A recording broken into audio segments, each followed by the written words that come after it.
Que les bénédictions de la lumière de la vie soient avec chacun d'entre vous pour sacrifier à la tradition de ce nouvel an. Permettez-moi de vous présenter les vœux de l'année 2024.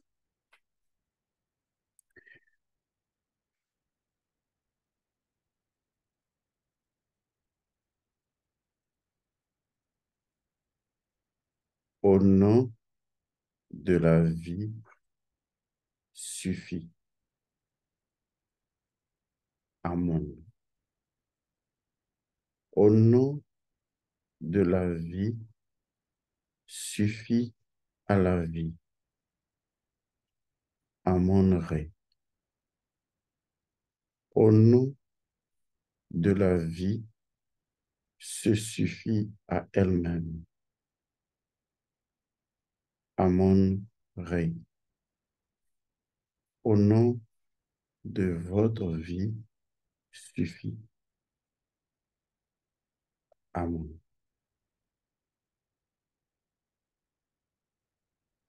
Au nom de votre sang, de votre âme et de votre esprit. Au nom de tous vos ancêtres dont vous portez le sang. Au nom de tous les grands initiés qui ont pratiqué la spiritualité ancestrale avant vous. Au nom des vénérables manes ancestrales fertiles et viriles. Au nom de toutes les choses ont toujours été. Recevez ici et maintenant ce que je choisis pour vous par le pouvoir de ma langue Djibouti.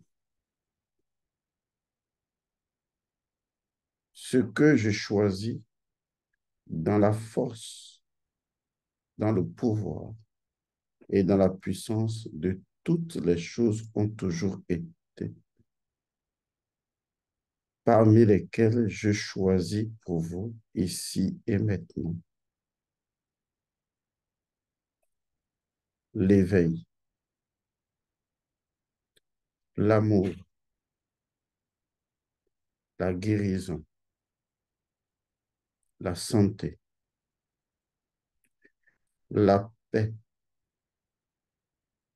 la prospérité, l'abondance, la richesse, la réussite, le succès, la joie, le bonheur et surtout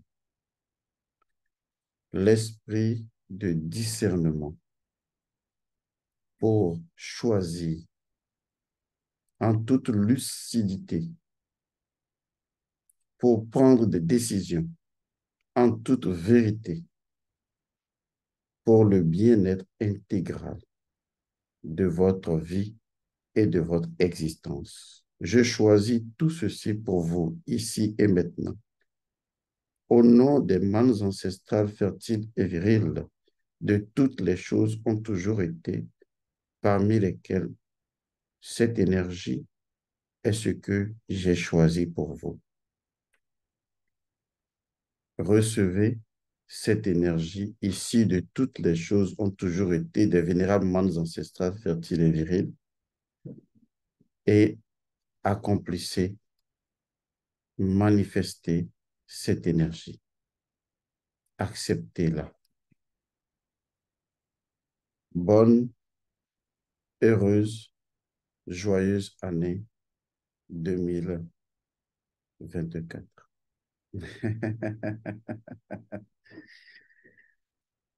Bien, ceci étant déjà fait, tout en vous rappelant bien sûr que dans cette nouvelle année, il faut donner de l'eau aux ancêtres en leur souhaitant également bonne et heureuse année, en suivant une formule, celle que je viens de partager avec vous, ou toute autre formule, vous êtes libre de faire selon ce que votre cœur vous demande de faire. Nous allons commencer une nouvelle saga. Je vous annonce à l'avance que cette saga risque de bouleverser des gens, des idéologies, des opinions. Mais une chose restera véritable, certaine, vérifiable, c'est que ce que je partagerai avec vous, in fine, in extenso, vous l'aimerez et vous saurez au fond de vous que c'est la vérité. Je ne suis pas là pour que vous me croyiez. Je ne suis pas non plus là pour vous convaincre de quoi que ce soit. Je n'ai point besoin de vous convaincre et je n'ai point besoin que vous croyiez en moi. Je partage avec vous les principes premiers et je laisse votre cœur, votre conscience et votre esprit résonner au rythme des vibrations des principes premiers et accéder aux souvenirs et aux rappels de toutes les vérités illimitées et infinies, pures et parfaites dont vous êtes déjà à la fois source et matrice. Même si aujourd'hui, vous n'en êtes pas encore conscient, une chose est vraie, c'est que ignorer l'existence du soleil n'empêche pas le soleil d'exister. Nous allons aborder une dimension assez élevée. Cette dimension, nous l'abordons justement à cause de l'année 2024 qui emporte naturellement l'énergie et qui révélera cette énergie tout au long de cette année.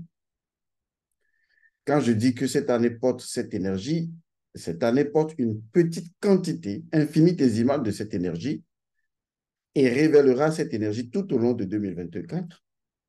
Et c'est la raison pour laquelle dans cette énergie spécifique de 2024, je vais aborder cette thématique.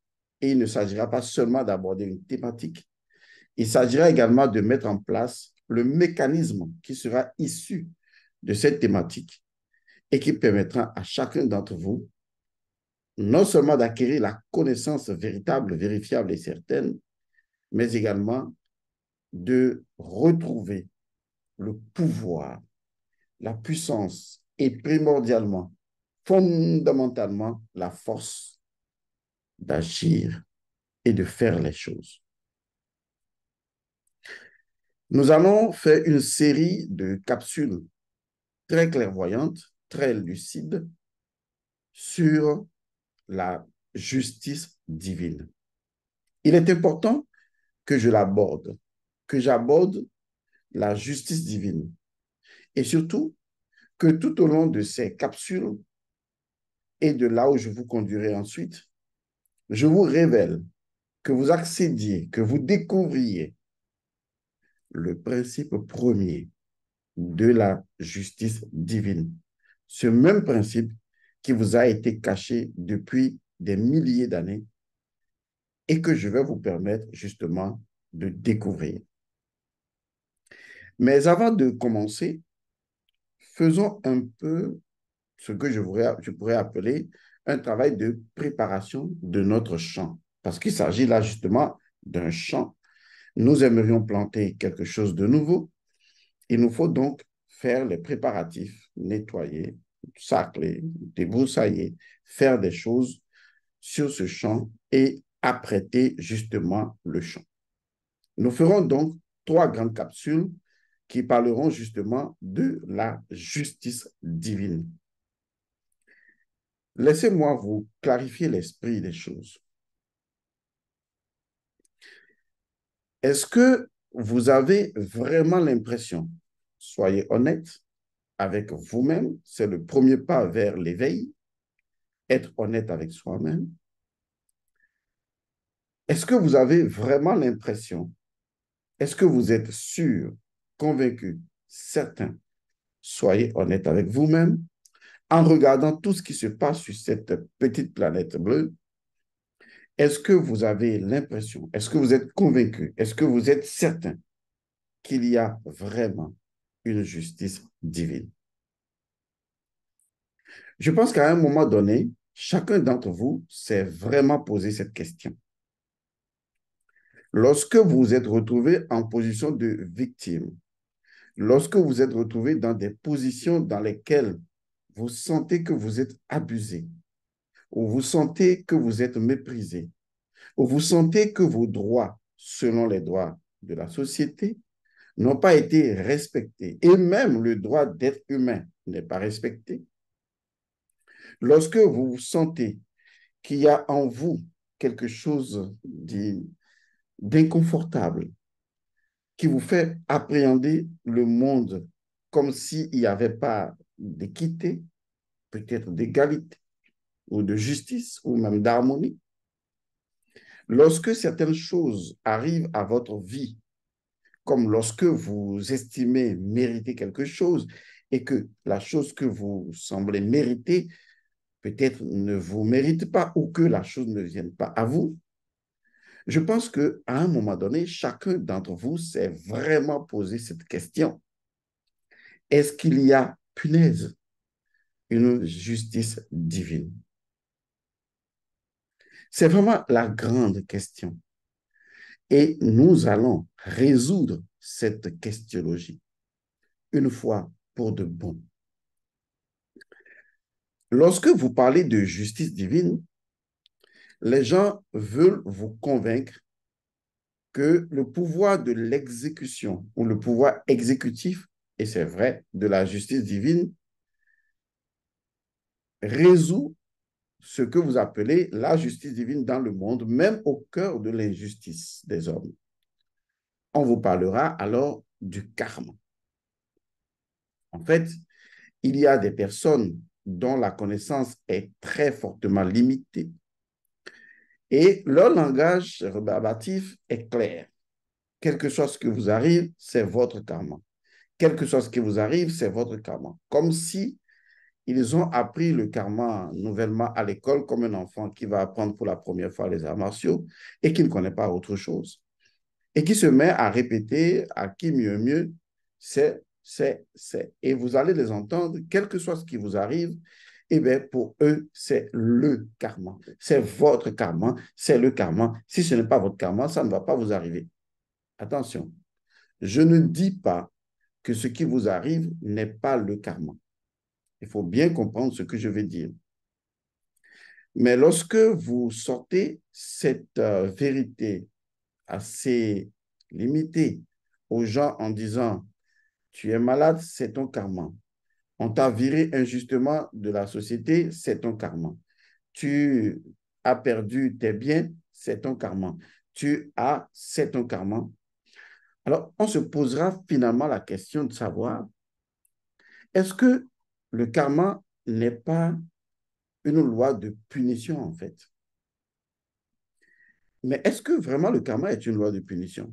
Absolument pas. Mais on se demanderait également quelle est la finalité du karma finalement. Est-ce que sans le karma, je peux retrouver mon intégrité spirituelle ou forcément faudra-t-il le karma qu'une chose malheureuse entre griffes m'arrive avant que je n'atteigne le bonheur? Est-ce que je peux atteindre le bonheur par une autre voie? Le bouddhisme, l'hindouisme et d'autres voies assimilées enseignent le karma et le dharma. J'ai toujours considéré que le dharma consiste à prendre le karma lui-même au piège. Car lorsque vous tendez le piège au karma lui-même, vous prenez le karma à son propre piège, alors émerge en vous le dharma. Le karma dicte sa loi, que ce que l'on sème, on le récolte. C'est la loi naturelle, c'est absolu, c'est vrai. Mais rappelez-vous qu'à une loi supérieure existe une autre loi supérieure, et ceci indéfiniment. OK. Le karma dit, ce que tu sèmes, tu récoltes. Et donc, en conséquence, si tu récoltes une chose, c'est que tu l'as semée, soit dans cette vie, dans une autre vie, ou inconsciemment. De toute façon, tu subis les conséquences de tes actes, autrement, ça n'arrivera pas. Cela peut frustrer, c'est vrai, mais au fond, rien ne se produit sans karma. Mais comment peut-on prendre le karma à son propre piège? Alors naît automatiquement le dharma. Étant donné que le karma dit ce que l'on sème, on le récolte, c'est donc l'attachement au fruit, c'est-à-dire à la récolte, qui perpétue le karma. Excusez-moi. Alors le dharma dit, moi, je renonce au fruit de l'action. C'est l'action qui m'intéresse, mais le fruit de l'action ne m'intéresse pas. Parce que c'est le fruit de l'action auquel je suis attaché qui va être semé pour produire un autre karma.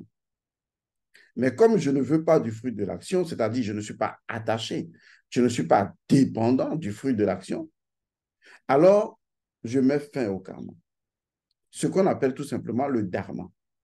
Et le principe fondamental du dharma dit, je fais une chose parce que la chose doit être faite. Par exemple, eh bien, je m'occupe de ma femme, je m'occupe de mes enfants, je m'occupe de mon foyer parce que c'est ce qui doit être fait. Même si je refusais de le faire, c'est ce qui doit être fait, même sans moi, selon l'ordre naturel des choses. Et donc, je ne deviens que le véhicule qui permet à l'ordre naturel d'être opérationnel, tout en sachant que sans moi, l'ordre naturel trouverait forcément le moyen de le faire. Et donc, je suis humble en comprenant que on me donne le privilège d'accompagner un processus de vie. Donc, lorsque quelqu'un vient me demander de l'argent et que je lui donne de l'argent, je ne dois pas être fier d'être supérieur à lui et de lui donner de l'argent. Je dois plutôt prendre conscience qu'en réalité, l'acte qui consiste à lui donner de l'argent, en fait, c'est une opportunité, un privilège que la nature m'offre pour que je puisse la servir.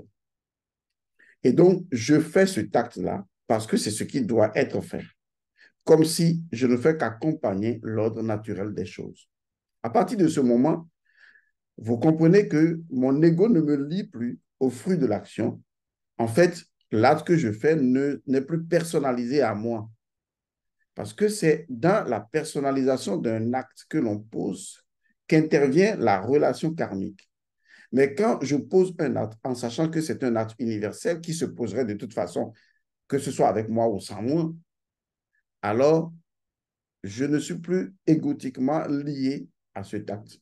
Je ne fais que faire ce que la nature fait déjà. Et je suis privilégié que la nature me tende la main pour l'accompagner dans ce processus. C'est ainsi que le dharma est né pour parler de l'inaction primordiale à l'action, en posant juste une questionologie simple. Est-ce que vous connaissez l'inaction de l'action que vous êtes en train de poser? Parce que c'est dans l'inaction que se trouve la véritable source de l'action. Et si vous pouvez remonter à l'inaction de l'action que vous êtes en train de poser, alors vous retrouverez l'illumination. Et c'est ainsi que Bouddha, sous l'arbre beau, a atteint l'illumination en mettant en pratique le principe de l'inaction. Ce principe de l'inaction, on le retrouve également dans le dieu Atum, puisque Atum, Krishna, Bouddha, c'est des exemples, c'est métaphoriquement, symboliquement les mêmes choses. Parce que le principe chez le dieu Atum est appelé le principe de l'inertie. C'est-à-dire que le dieu Atum était inerte. Donc le principe de l'inertie ou le principe de l'inaction, c'est le principe par lequel un individu peut s'éveiller spirituellement. Donc, tant que vous ne connaissez pas l'inaction des actions que vous posez et que vous ne remontez pas à la source de l'action qui est donc l'inaction, et si votre conscience n'émerge pas dans l'inertie totale, comme le dieu Atum le fit dans le Noun, alors vous n'atteindrez pas la constance. La constance, c'est la conscience de l'essence, la constance, la conscience de la stance, c'est-à-dire la conscience fondamentale. C'est pourquoi Bouddha parlera de ce qui est permanent et de ce qui n'est pas permanent, parce qu'il a retrouvé dans l'inaction la zone de la permanence des choses, donc la source, et à la périphérie, l'illusion des choses. Donc, qu'est-ce que l'illumination? C'est s'éveiller à l'illusion. Mais on ne peut s'éveiller à l'illusion que lorsque on est la vérité. Vous voyez donc que l'illumination n'est pas liée forcément à la présence de la lumière. Non. L'illumination, c'est l'éveil.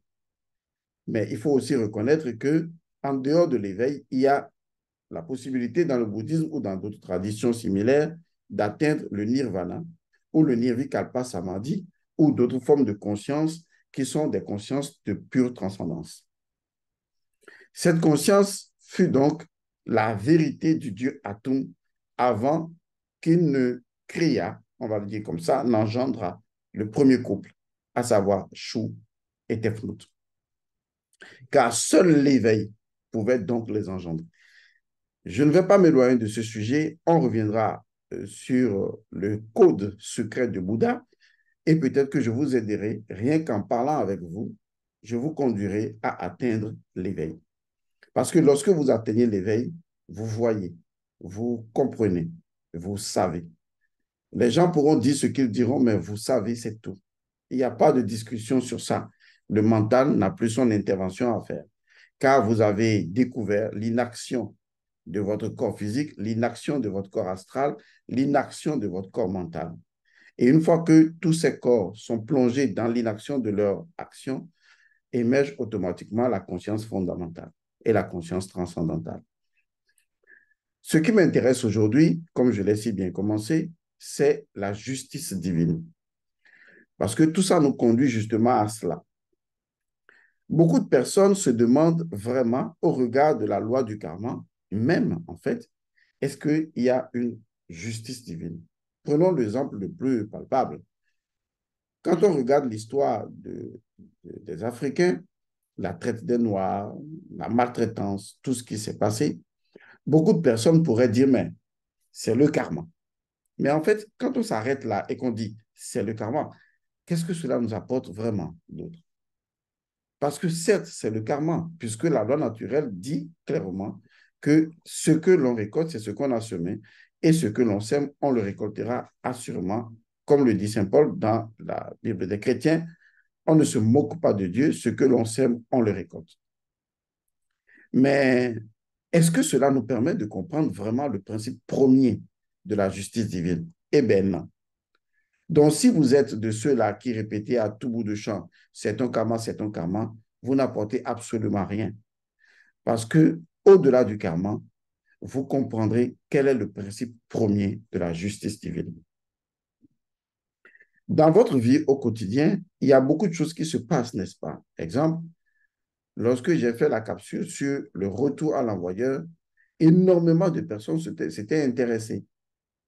Et donc, des gens m'ont appelé, des gens m'ont écrit, des gens m'ont même proposé de l'argent pour que je puisse leur enseigner comment on peut faire un retour à l'envoyeur. Et vous savez pourquoi les gens ont demandé tout ça? C'est parce que les gens ont un profond sentiment d'injustice. Ils ont l'impression que justice ne leur est pas du tout rendue. Ils ont l'impression, malgré tous les efforts qu'ils font, malgré tout ce qu'ils ont donné d'eux, malgré tout ce qu'ils ont pu apporter aux autres et à la société ou aux gens, ils ont toujours eu l'impression d'avoir été méprisés, d'avoir été dupés, trompés, d'avoir été mentis, d'avoir été rejetés. Et tout cela fulmine dans les gens. Et les gens se disent, mais est-ce que c'est ça la vie? Est-ce qu'on ne peut pas me rendre justice? En fait, pour ces gens, c'est tout simplement retrouver un état de bien-être. Parce que pour ces gens, il y a quelque chose qui tourne pas rond quand même. Parce que ces gens ont donné le meilleur d'eux-mêmes. Et pourtant, en fin de compte, ces gens se sont sentis abusés. J'ai eu beaucoup de femmes qui m'ont interpellé. Et souvent, c'est toujours dans les relations amoureuses où la femme estime avoir été abusée pendant des années et avoir été rejetée ou avoir été trompée. Et donc, elle veut que justice lui soit rendue. C'est vrai, des fois, quand vous les entendez parler, quand vous entendez les gens parler, en fait, les gens veulent tout simplement se rendre justice. C'est-à-dire que les gens ne veulent pas que justice leur soit rendue. Les gens veulent se rendre justice. À la limite, je vais dire clairement les choses, c'est comme si les gens veulent se venger, en fait. C'est vrai, c'est un sentiment. Pour le moment, je dirais même que c'est leur sentiment personnel, leur émotion, donc, où les gens se disent, mais non, il n'y a personne pour m'aider. Ça pousse beaucoup de personnes à rentrer dans les religions et à demander des prières de combat, des prières de protection, des prières de Dieu, que Dieu leur rende justice. Et ils sont obligés de dire à Dieu ce qu'ils ressentent.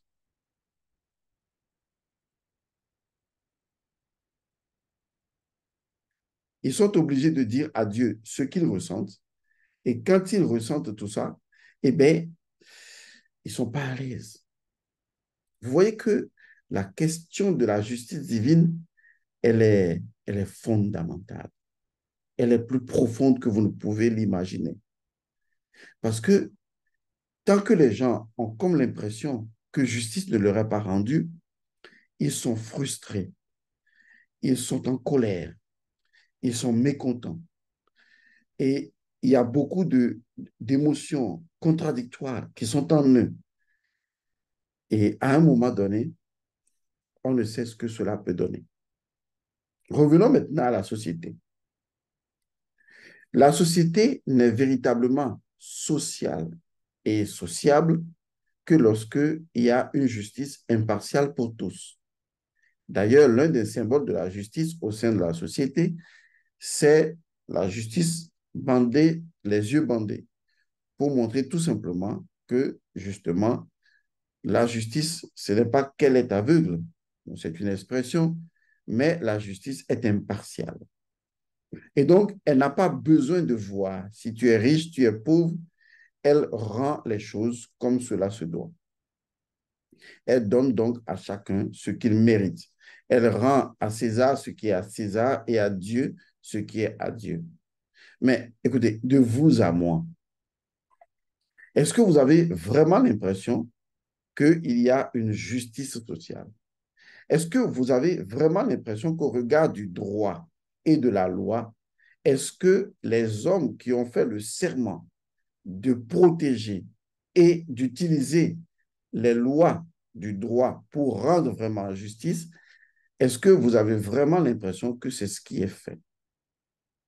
Autrement, on ne parlerait pas de corruption, on ne parlerait pas de juges corrompus, de personnes corrompues, on ne parlerait pas de détourner la justice pour des intérêts personnels, comme le ferait un dictateur, comme le ferait par exemple une personne qui a tous les pouvoirs dans certains pays que je ne veux pas citer.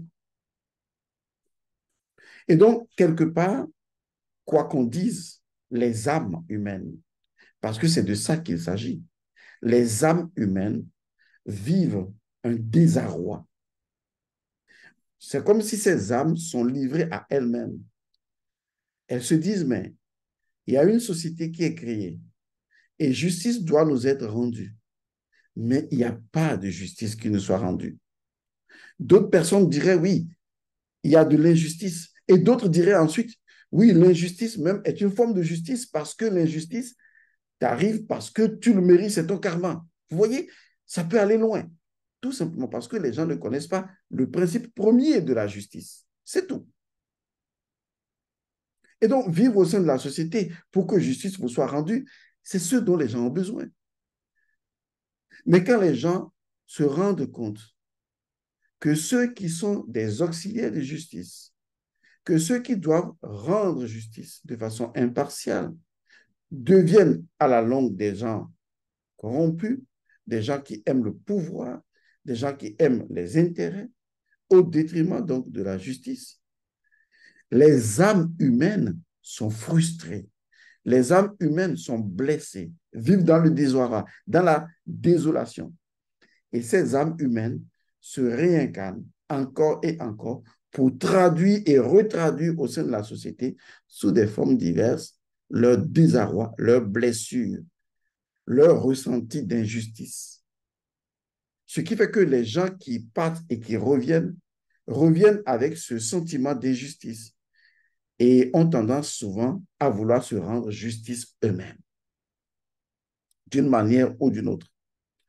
Il faut comprendre donc que la justice, qu'elle soit rendue par les hommes ou par la nature, transcende vraiment l'existence telle qu'elle se déroule. Et ça part même dans le monde des morts. Car lorsque un mort ou une mort se retrouve dans le monde de l'au-delà et que, en fait, on lui a arraché ses terres et qu'on l'a rendu coupable et qu'ensuite, dans la blessure, dans la désolation, dans le fait de se morfondre, cette personne arrive même à se suicider ou à mourir, son âme reste complètement dans ce désarroi et cette âme va se réincarner dans la perspective que justice lui soit rendue d'une manière ou d'une autre. Et cette âme pourrait vraiment se venger, même si cette âme devait occuper une position politique un jour, elle utiliserait cette position politique pour se rendre justice. Il faut bien suivre ce que je dis. C'est très important. Parce que la justice est la seule chose qui permette aux gens de se sentir en paix, de se sentir heureux. Mais quand la justice n'est plus la justice, ou quand les gens ou les âmes humaines ont l'impression au fond d'elles que la justice n'existe plus, alors ce qui va se passer, c'est le désordre, c'est Isfet. On retrouve, enfin, de la même manière qu'on voit dans le bouddhisme, le dharma par exemple, on retrouve dans l'ancienne Égypte la source même du dharma, c'est la Mahat. Et vous savez qu'un aspect infinitésimal de la Mahat nous parle justement de justice divine. Parce que la justice était au cœur, est au cœur, sera au cœur toujours de la spiritualité ancestrale. Cette justice nous a déjà été rendue par la force de toutes les choses ont toujours été. De telle sorte que quand vous prenez une chose, cette chose est juste dans sa nature. Par exemple, un principe premier crée une loi qui crée un fait. Donc, il y a un accord juste, il y a une justice entre la loi naturelle, son principe premier, et sa production. Ce qui fait de chaque chose ou de chaque espèce ou de chaque être l'incarnation même de la justice divine. Nous sommes tous nés de la justice divine et personne ne pourrait naître sans la justice divine parce que c'est la justice divine qui a conféré à tous, à vous et à moi, la divine proportion des choses. Ça veut dire que je suis moi de façon unique, mais l'unicité de je suis n'est ni supérieure ni inférieure à l'unicité de votre je suis. L'unicité ou le caractère unique, c'est-à-dire je suis un être unique, ce qui fonde même l'unicité de Dieu ou ce qui incarne l'unicité de Dieu dans la création, c'est que vous ne prendrez jamais deux choses qui soient identiques. Chaque chose est unique en soi. C'est le fondement même déjà de la justice divine rendue à tous. Que dans le caractère unique, dans l'unicité propre à tous les êtres, il n'y a pas une unicité qui soit supérieure à une autre unicité. Donc, de manière fondamentale, la pierre est unique. Une autre pierre est unique. Vous êtes unique. Je suis unique. Chacun est unique. Chaque animal est unique. Tout, individuellement pris, est unique. Il n'y a jamais deux atomes identiques. Chaque atome est unique. Est-ce que vous comprenez cela? Ça, c'est de la justice divine. Parce que cela permet l'ordre, l'harmonie, l'équité, l'égalité, l'équilibre, l'harmonie. Parce que le principe de l'unicité rend à chacun le droit de l'unicité, ce qui fait de chacun un être unique. Et ça, c'est profondément, fondamentalement, extraordinairement, spirituellement juste. Est-ce que vous comprenez cela? L'autre chose également très importante qui fait que justice divine est absolue, c'est que chaque individu a hérité de la Ma'at, donc de la justice divine, ce qui est fondamental à la Ma'at, qui fait que aucune divinité n'est supérieure à la Ma'at, que toutes les divinités sont nées de la Ma'at.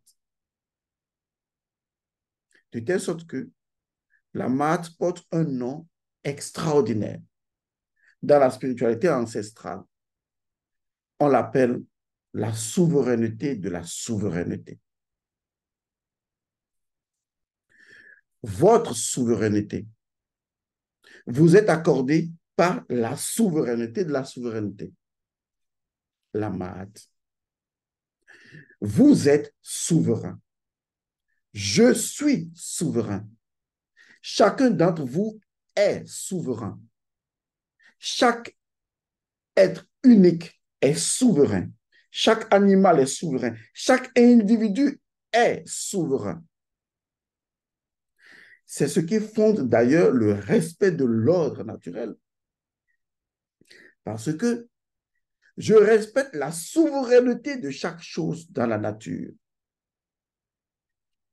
Et en respectant et en honorant, en ritualisant la souveraineté de chaque chose dans la création, ce n'est que l'expression tangible, vérifiable, certaine, absolue, rituelique de ma propre souveraineté. Car seul un être souverain peut rendre aux autres leur souveraineté. Ainsi l'a dicté la Ma'at, la souveraineté de la souveraineté. Vous voyez donc que, de façon fondamentale, selon la spiritualité ancestrale, et je peux donner des centaines d'exemples, justice vous est toujours rendue. Il n'y a aucune créature sur Terre à laquelle la Ma'at n'a pas rendu justice. Parce que nous sommes tous nés de la Ma'at. Nous sommes tous enfants de la Ma'at. Même Atum est né de la Ma'at. Laissez-moi vous le dire autrement. La Ma'at nous a, chacun d'entre nous, dans notre caractère unique, la Ma'at nous a justifiés. La Ma'at nous a rendu justice. La dame souveraineté de la souveraineté a rendu chaque souveraineté juste, sa justice souveraine. Parce qu'il faut bien comprendre comment les choses fonctionnent. Il faut bien comprendre ça. Monsieur Godson, est-ce à dire que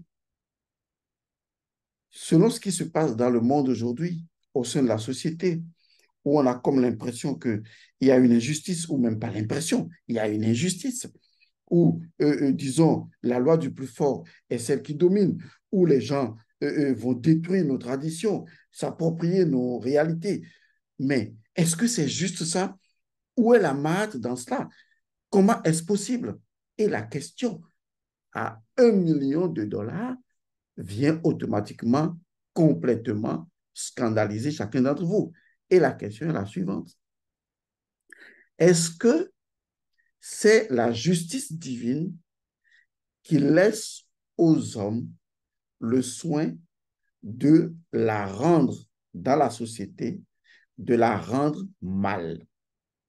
En fait, est-ce que la justice divine peut-elle permettre à ceux qui sont chargés de rendre la justice, est-ce que la justice divine peut-elle permettre que ces gens-là puissent la rendre mal? Parce que si vous ne vous posez pas des questions épineuses, vous n'aurez pas des réponses intelligentes. Parce qu'aujourd'hui, on pourrait se demander qu'est-ce qui fait que la justice divine semble ne plus agir, même si on nous dit qu'elle agit dans le temps et que la justice divine prend son temps. Et d'autres personnes ont même, à un moment donné, mis en place, disons, une fuite en avant, où on vous dit, souffrez dans ce monde, lorsque vous mourrez, Dieu vous rendra justice dans le paradis, vous irez au paradis, ceux qui ont mal agi iront en enfer. Est-ce que vous ne voyez pas qu'en fait, il y a une forme d'oblitération de la connaissance qui, en réalité, il y a un mensonge.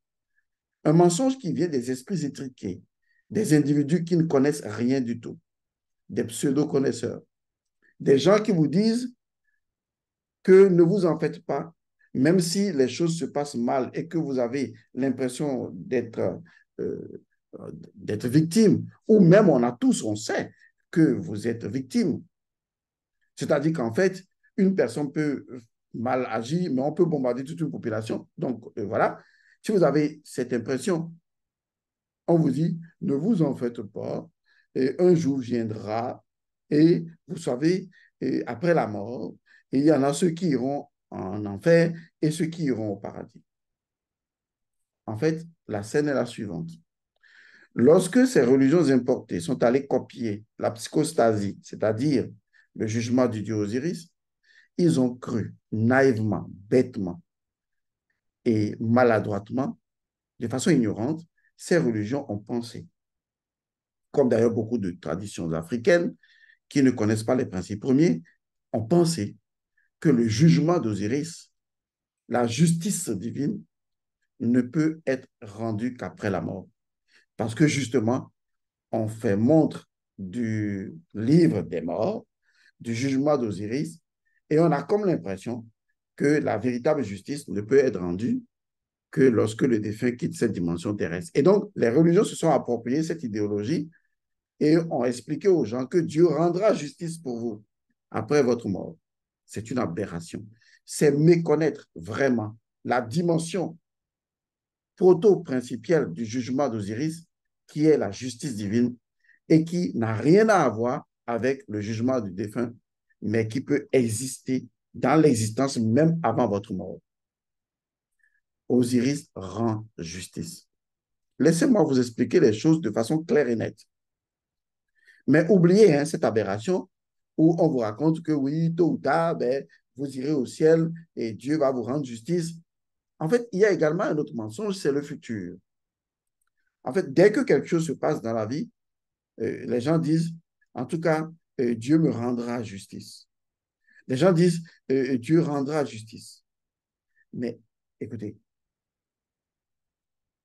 d'abord, Dieu, point d'interrogation, on ne va pas en discuter. Rendra justice. Bon, d'accord. Mais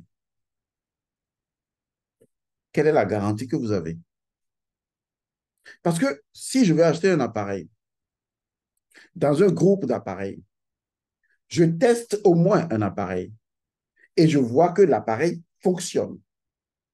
Ce qui m'encourage justement à en acheter un.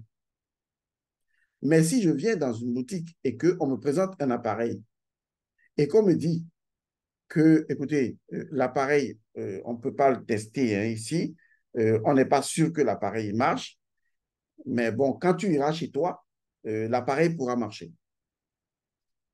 Quelle est la garantie que j'ai? Ou on vous dira, bon, nous-mêmes, on n'est pas sûr que l'appareil va marcher, mais il faut l'acheter, ben, ça pourrait marcher. Quelle est la garantie que j'ai? La nature exécute la spiritualité de Dieu. Ça veut dire que la nature m'offre déjà des éléments factuels par lesquels je peux me rassurer que justice divine me sera rendue. Oui, vous me direz que souvent, on voit que les gens qui ont mal agi, quelque temps après, des choses malheureuses leur arrivent. D'accord, on a compris tout ça. Mais là où vous ne posez pas une question intelligente, pourquoi est-ce que, pour certains, ça peut arriver rapidement et pour d'autres, eh bien, on a comme l'impression que eh bien, le criminel, lui, il vit ses beaux jours jusqu'à mourir, même dans son lit. Et que celui qui est la victime, eh bien, ne fait que souffrir jusqu'à sa mort. Est-ce que quelque part, il y a un mécanisme qui fait que chez certaines personnes, la justice marche plus rapidement et chez d'autres personnes, eh bien, ça prend beaucoup de temps? Est-ce que chez le riche, ça marcherait plus rapidement et que chez le pauvre, ça marcherait plus lentement? En quoi la justice serait-elle alors impartiale? En fait, je parle de justice divine qui regroupe toutes les autres formes de justice. Parce que ce que les hommes ont fait, c'est de tout simplement chercher à rendre justice de façon aussi divine soit-elle, en se disant, si nous voulons vivre en communauté, on va quand même prendre la justice de Dieu et on va essayer, d'accord, de la rendre pour vivre un peu dans l'harmonie. Mais on sait que les êtres humains sont corrompus et donc la majeure partie de leur justice est totalement corrompue. Vous en avez une idée dans la géopolitique du monde aujourd'hui. On peut permettre à certains pays de bénéficier de faveurs de tuer ou de ce qu'on appelle la licence de tuer, mais d'autres pays, non, on ne leur donne pas cette licence. En fait, il y a un gouvernement mondial qui est là et qui crée sa propre justice, celle qui arrange donc son suprémacisme. Voilà, nous sommes victimes de cette oligarchie et on a comme l'impression de cette oligarchie mondiale et on a comme l'impression qu'il n'y a absolument rien à faire. Finalement, comment voulez-vous que les gens se sentent? Il y aura forcément des rebelles, il y aura forcément des terroristes, il y aura forcément des personnes pas d'accord. Parce que ces personnes auront toujours le sentiment intérieur profond que justice ne leur est pas rendue. Est-ce que c'est comme ça que le monde va évoluer? Ainsi, les choses doivent-elles finir ou bien il y a vraiment une solution? Est-ce que c'est la justice qui laisse les gens mal la régir? Comment les gens peuvent-ils avoir le pouvoir de mal rendre la justice sans que la justice elle-même divine n'intervienne? Immédiatement, je veux dire, en fait, comment les gens peuvent retrouver la confiance dans la justice divine? C'est l'élément le plus important. Vous voyez que c'est une question très difficile, n'est-ce pas? Je sais que quelque part, votre cœur bat. Vous vous demandez où est-ce que finalement je vais pouvoir vous amener pour que vous retrouviez la paix. Je vais vous garantir une chose. À la fin des capsules sur la justice divine, vous retrouverez absolument la paix. Je ne dirai pas que vous serez résigné. Non, ça n'arrivera absolument pas. La souveraineté ne se résigne pas. Mais vous verrez la vérité. Ensuite, vous déciderez de l'appliquer et vous constaterez que la vérité marche. Et ce sera à vous de décider lorsque je vais partager avec vous le principe premier de la justice divine. Mais pour l'heure, voilà comment le terrain se présente. Je peux en parler encore pendant longtemps, mais ce sont des choses que vous n'ignorez pas. Lorsque vous étiez dans une relation amoureuse et que vous sortez de la relation amoureuse, vous vous rendez compte que justice ne vous est pas rendue. Peut-être, c'est vous qui le voyez, je ne suis pas là pour le savoir. C'est vous qui savez ce que vous avez fait, ce que vous n'avez pas fait. Mais vous vous dites quand même que Dieu qui sait tout devrait pouvoir rendre justice. Et c'est là que vous dites, mais est-ce que moi-même j'avais fait quelque chose dans le passé? Mais même si j'avais posé un acte dans le passé qui soit un acte réprimandable et que maintenant c'est à mon tour que le karma m'attrape, est-ce que celui-là par qui le karma doit m'être appliqué et qui risque de continuer donc un acte karmique, est-ce que celui-là est obligé d'être l'agent du karma qui m'apporte la désolation? Absolument pas. Si vous croyez que c'est comme ça, vous avez totalement tort. Comment alors je peux retrouver la justice divine et non seulement ne plus avoir besoin du karma pour que justice me soit rendue, du karma négatif, bien sûr, pour que justice me soit rendue, mais que celui-là, par qui même mon malheur va venir, eh bien, que mon malheur ne vienne plus par lui parce que lui-même, je dois lui rendre justice, je dois le libérer de ce fardeau de vouloir me nuire à moi-même. Alors, finalement, qu'est-ce que la justice divine? Est-ce que c'est cette justice-là, à un moment donné, qui crée une classe d'élite qu'on appellerait des élus contre d'autres personnes? Ou est-ce une justice punitive où moi, on me fait du bien et l'autre, on me fait du mal? Est-ce que dans le principe premier de la justice et son applicabilité, est-ce que c'est comme ça que la justice divine fonctionne? Vous voyez, je vais dans tous les sens pour voir ou pour vous aider à ouvrir votre esprit et à vous poser la question de savoir est-ce que là, maintenant, justice vous est rendue. Vous êtes né dans une famille. Certes, votre karma et votre choix karmique vous a amené à vous incarner dans cette famille. Mais est-ce pour cette raison que cette famille va devenir votre tombeau? Est-ce pour cette raison que cette famille va faire de vous vraiment un être vraiment malheureux? Est-ce parce que vous-même, vous êtes né dans une famille géniale, mais que vous êtes né avec un karma de malédiction, que vous allez foutre la merde dans une belle famille? Est-ce que c'est ça la justice divine? Est-ce que cela veut dire que parce que la famille mérite de faire une chose, que forcément la chose doit arriver à la famille?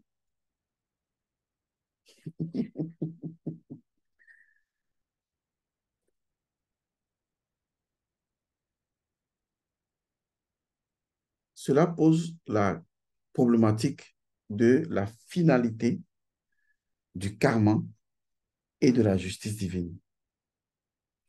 Est-ce que la finalité du karma est-elle de faire certains heureux et certains malheureux?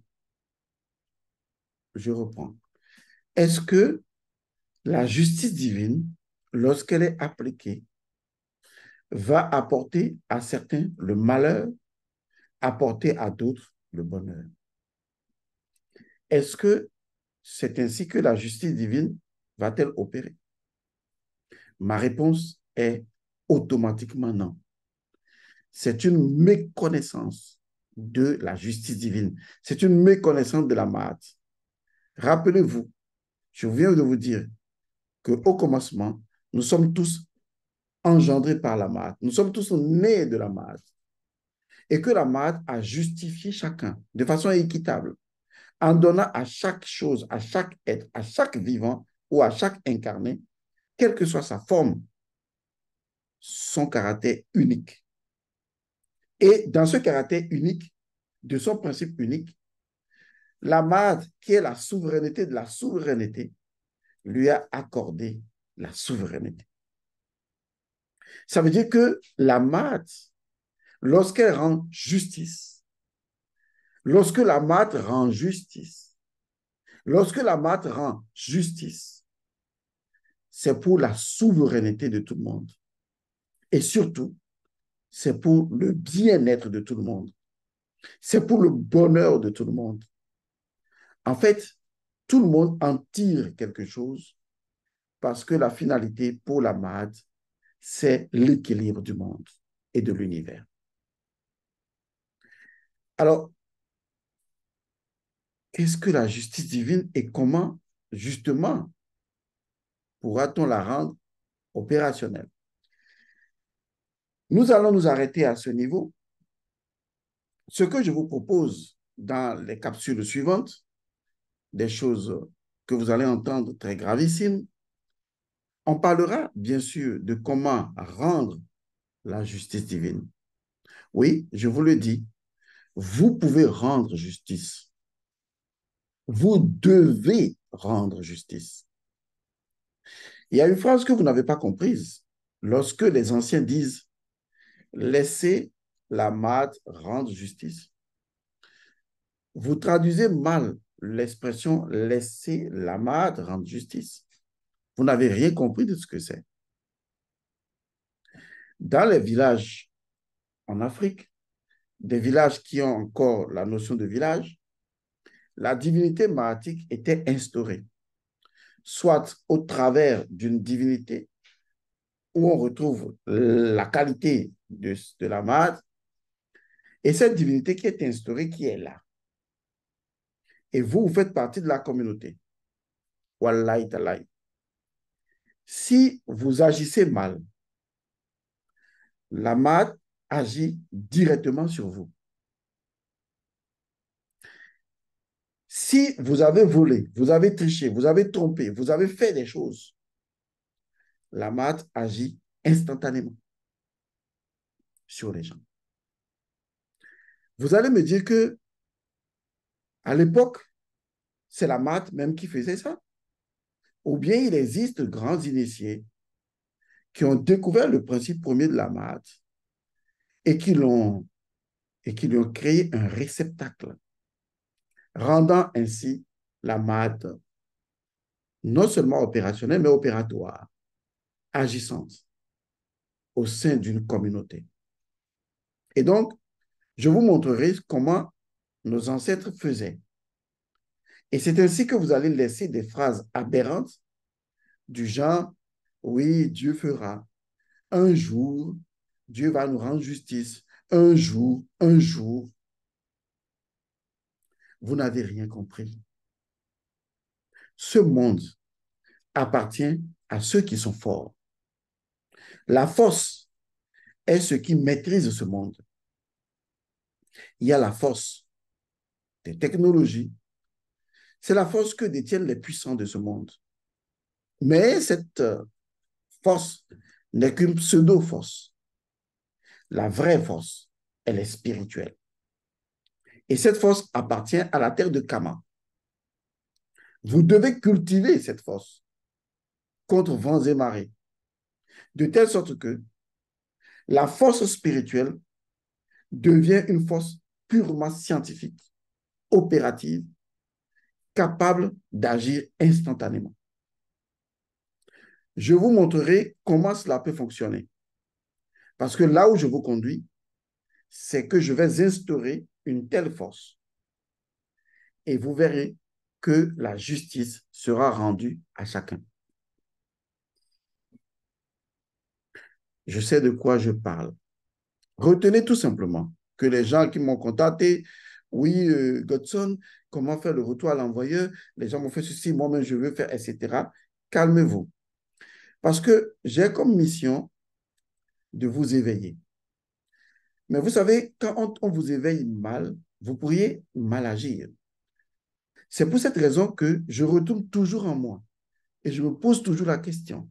Lorsque je veux donner quelque chose, je me demande toujours, il faut donner la meilleure chose de la meilleure façon possible. Il ne faut pas que la voie par laquelle la meilleure chose va être donnée soit corrompue. Autrement, ça va corrompre ce que tu veux donner. Il faut non seulement donner ce qui est pur, mais pas une voie pure, tout en restant toi-même pur. Et c'est ce qui me définit. C'est pourquoi quand les gens m'ont fait des demandes, je ne répondais pas. Mais maintenant, je voudrais que vous suiviez très bien ces capsules. Parce que ces capsules vont créer en vous de la pureté. Il ne s'agira pas de se venger. Cette énergie n'existera pas dans la Mahad. La Mahad ne se venge pas. La justice divine n'a point besoin de la vengeance. Je vous expliquerai détail par détail les choses. Je vous montrerai comment les Leucodèmes ont pris en otage la justice divine parce qu'ils ont déformé son principe. Et je vous rendrai justice divine. Je rendrai justice à chacun d'entre vous, comme la Mahat l'a souhaité dès le commencement, en rendant et en justifiant chaque individu. Si vous ne comprenez pas bien cette capsule, je vous en prie vraiment, vous ne perdez aucun temps à réécouter la capsule. Parce que les choses que l'on entend et qu'on n'a jamais entendues, qui sont nouvelles, profondes pour soi, il faut les réentendre pour que l'intériorité de vous s'approprie progressivement les différentes cellules des connaissances que je libère en vous et que vous sentiez en phase avec. Donc, tenez-vous bien. Il y a des questions auxquelles on va répondre. Doit-on faire agir la justice divine ou ne rien faire? Est-ce que je peux rendre justice moi-même?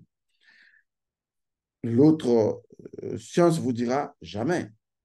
Mais vous verrez comment on vous a menti sur la question. À quel moment nous avons perdu la justice divine? À quel moment, dans certaines légendes, si je me rappelle gréco-romaine, à quel moment a-t-il été dit par, je ne sais pas si c'est Zeus, la seule chose que les hommes ne pourront pas avoir, c'est la justice. À quel moment est-ce possible? Allons-nous vivre sur cette terre ainsi? Je pense que chacun peut donc se poser les questions. Ce sont des thématiques que j'ai mises ici en place, que je vais aborder pour vous. Et enfin, chacun comprendra que je vous ouvrirai un portail où, après vous avoir expliqué vraiment ce qu'est la justice divine et que vous aurez harmonisé votre être intérieur avec la justice divine et donc la MAD, ensuite, je vous mettrai dans un dispositif matériel dans lequel vous allez rendre justice. Parce que laissez-moi vous dire une chose. Si quelqu'un vous dit que vous ne pouvez pas rendre justice, que vous ne devez pas rendre justice, la personne vous a menti. La MAD a donné le pouvoir à chacun de rendre justice. Suivez bien. Non pas de se rendre justice, attention, mais de rendre justice. Nous allons rendre justice. C'est tout ce que je peux partager avec vous. Première capsule. La deuxième capsule sera pour bientôt. Nous partagerons ensemble le principe premier de la justice et nous verrons comment on peut rendre justice.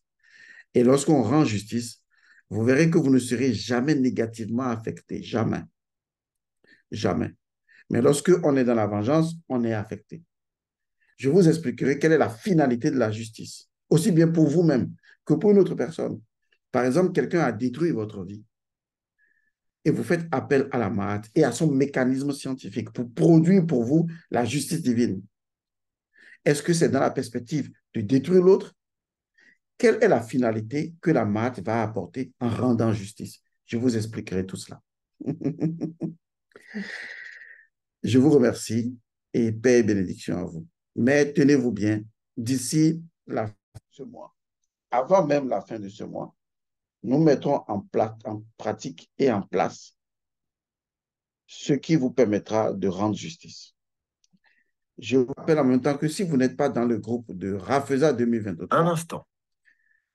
Si vous n'êtes pas Je n'ai pas trouvé ce mois dans votre bibliothèque Apple Music. Vous pouvez me demander de mettre une... Excusez-moi, c'est l'iPhone qui me gêne.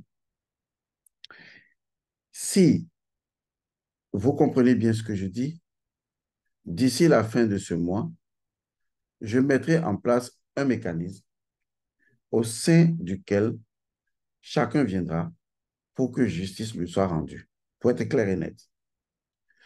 Si vous n'êtes pas dans le groupe de Rafeza 2023, je vous suggérerais de rentrer dans le groupe de Rafeza 2023 parce que vous conviendrez avec moi qu'il y a des choses qu'on peut dire sur YouTube que tout le monde peut entendre, mais il y a des choses qu'on ne peut pas dire sur YouTube pour que tout le monde entende. Mais sachez une chose, justice divine sera rendue à chacun.